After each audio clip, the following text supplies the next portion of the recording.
COVID-19 has swamped South America, which has suffered a quarter of the world's deaths, even though it's less than 10% of the planet's population.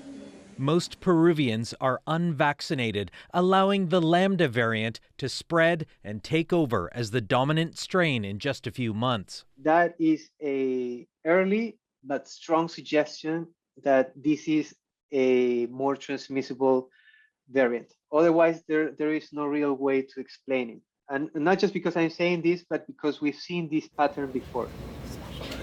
We've seen it in the Delta variant, which is expected to become dominant in Canada. So far, Lambda's case count here isn't quite known. We know of 11, but there could be further ones in the provinces that are just being gathered at this moment.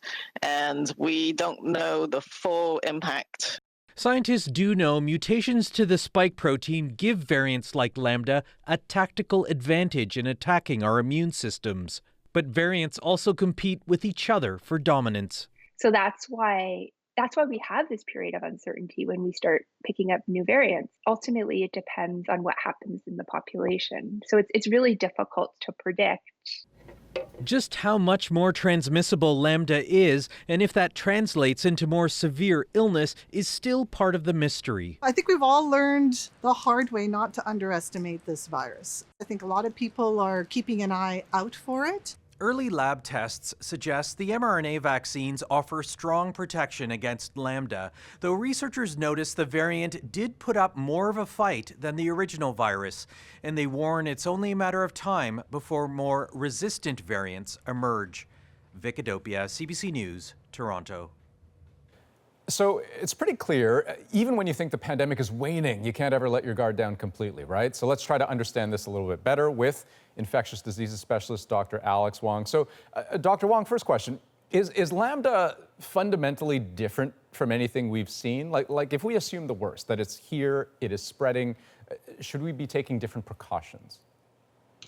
You know, I think a lot of the attention around Lambda is just the fact that it's something new. And, you know, so the WHO sort of mentioned this earlier this week.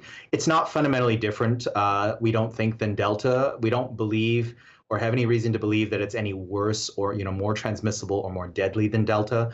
You know, so right now, you know, it's something that we need to be mindful of. At the same time, I don't think it should change our behavior. You know, we expect Delta to be the predominant variant, you know, going forward at this time. Is there any reason to think that vaccines would not be able to either, you know, keep up with Lambda or even other variants that we haven't even thought of yet? Yeah, so there's not a ton of data, but there was just some preprint data that hasn't been peer reviewed yet, but it did show that, you know, 2 doses or that the mRNA vaccines, Moderna and Pfizer, do appear to have good neutralizing activity. So again, I think the message remains clear. These mRNA vaccines are superb against the virus and all of its variants. We need to make certain that everybody gets vaccinated as soon as possible. And that's really the bottom line. Dr. Wong, helpful. Thank you. Thank you.